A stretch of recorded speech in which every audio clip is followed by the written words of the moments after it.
Time now for Back Pages tonight here on Sky Sports News, where we bring you a first look at the sports stories in the morning's newspapers. And joining us are the Telegraph's football reporter, Sam Fee, and the Times and Sunday Times Northern sports correspondent, Martin Hardy. Welcome along to you both. Let's quickly run you through the back pages as we have them this Monday evening. So the Guardian's back page has the image of Benjamin Šeško celebrating his winner for Manchester United. Šeško fires United back into top four, and they cover the racism story that is dominating football.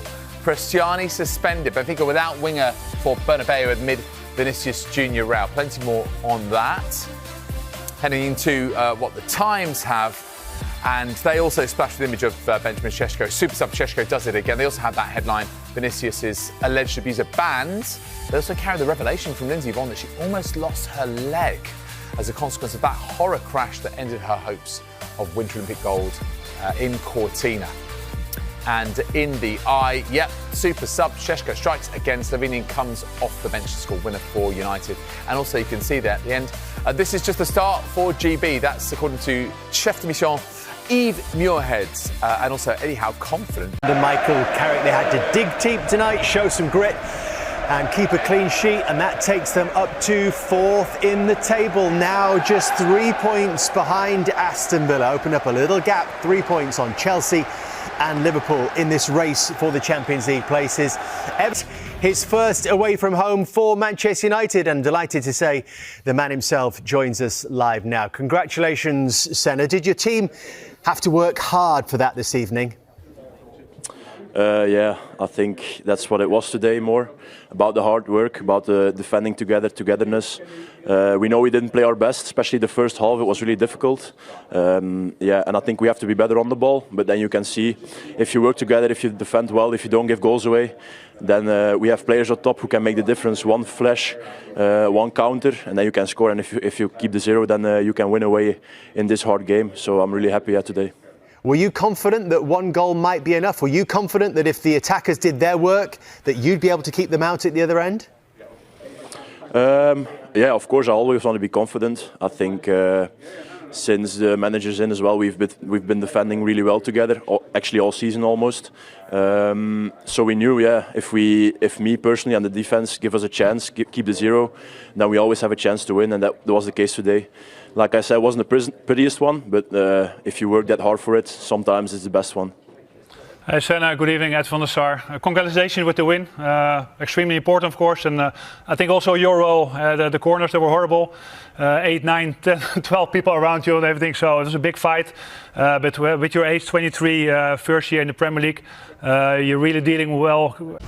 Michael, your keeper told us that it wasn't the prettiest, but you're going to take that, aren't you, and the clean sheet that came with it? Yeah, without doubt. I think there's games when you have to do that and show different sides to the game, really. And I kind of expected, we had the first 4 games where the first, obviously, 4 wins in a row, and some really good performances in there. And I kind of expected a little bit of a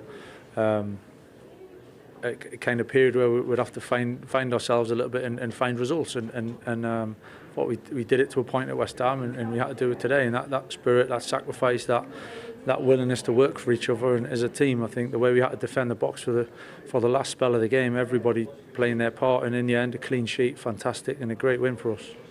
The fact that you hadn't played for a while, did that affect the performance at all? It was a bit of a slog, wasn't it? It was. It didn't really come easy for us tonight. It's a tough.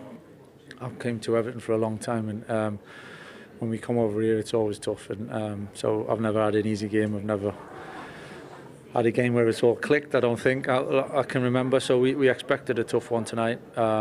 Listen, when we played our last game is what it is, But the lads have trained really well actually, and we came in looking and feeling good about the game. It just was one of those nights for us, and it was a bit of a. We had to dig deep. It was a bit of a struggle at times, but sometimes they're the best ones to win. You used the word click there. 3 summer signings, they all clicked, didn't they, for the goal? Yeah, it was a great move. We know we're capable of that. I think we've got players that can do that, and if we defend as a team and we put the work in, then we always feel we've got a chance. You know, the clean sheet was just as important as the goal, but it was a fabulous goal, brilliant from Mateus, defending well, changing in the transition, and Brian picks out the pass, and for Ben it's just a really confident, strong finish. Welcome along to the Gary Neville podcast, which is coming to you today from the Hill Dickinson Stadium, where Gary and I have just witnessed Manchester United coming up with what feels for them, Gary, like a huge win. Huge win, and I don't know whether you were at that game with me pre-Christmas, Rob, where Ruben Amorim's the manager of Manchester United playing against 10-man Everton, and Everton go and win 1-0, and it feels like a complete and utter turnaround from that moment. Despair that night, you're thinking, where are Manchester United going? I remember being incredibly frustrated on commentary. I mean, Manchester United haven't played well tonight at all in the game. In fact, they were really poor in the quality. Maybe Everton's sort of what will be compact defensive shape, maybe having 10 days, 2 weeks off, just lost a little bit of rhythm. But what they have done is they've dug in and they've kept a clean sheet, which is a good thing. Good thing for Lenny Yoro, I think, coming in, because I think Martinez, before the game, when you heard that Martinez wasn't playing, you thought that could be a problem. Obviously, United's back four has been quite... Which I liked, you know, it was fantastic, delighted for him again. He's made an impact again, and he keeps doing it. And what kind of impact is he going to make going forward? Has he done enough for you to maybe have a think about perhaps starting him from the top?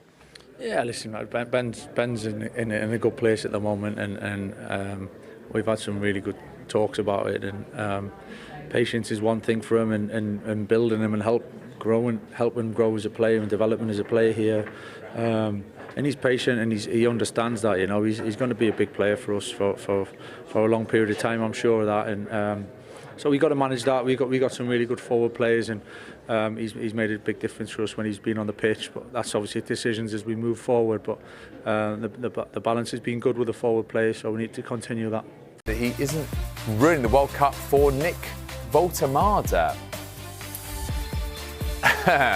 On the back edge of the sun. Better than Cech. I think we've got an idea of what they're aiming at there. Ben fires Reds closer to Champions League. Yeah, they are back in that top four and going so well under Michael Carrick, taking 16 out of the first 18 points on offer. In the Express, Sheshko revs car.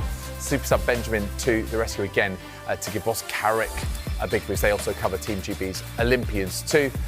Best Western a boost for Olympians. Yes, successful games in the Winter Olympics, matching the medals from 2014 and 2018, but of course those 3 gold medals, 2 of them going to Matt Weston, the skeleton star.